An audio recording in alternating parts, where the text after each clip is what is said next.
So there's a quiet shift happening in the St. Pete real estate market, and it's really starting in the flood zones. I'm Sean Tennant, the St. Pete Real Estate Insider.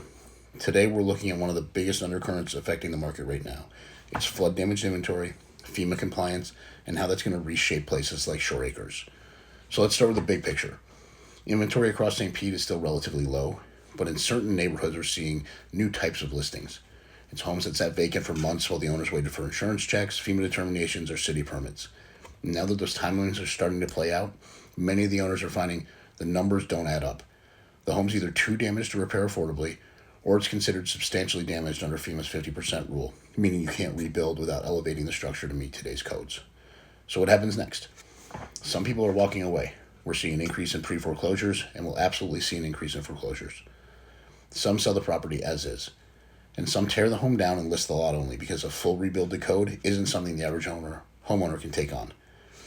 So it's especially visible in Shore Acres. We're starting to see a wave of remediated homes come to the market. Homes that had drywall, flooring replaced, maybe a fresh coat of paint. They look great, but they had no elevation, no structural upgrades, and no long-term flood mitigation. That's creating a glut of similar listings, many priced well below their pre-storm highs, but they're also raising red flags for buyers who are now more flood aware.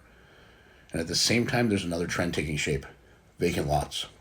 As more homes are deemed unrepairable under FEMA guidelines, we're seeing more teardown lots listed for land value alone. These become ideal build sites for elevated new construction homes. And really, they're about the only thing that's selling right now. Here's where it gets interesting. As those new elevated homes begin to populate streets that used to be full of 1950s ranches, they're not only commanding a premium, they're raising the median price for the entire neighborhood. But that's not because everything's appreciating. It's because the type of housing is changing. So what we're really watching in 2025 isn't just a post-storm recovery.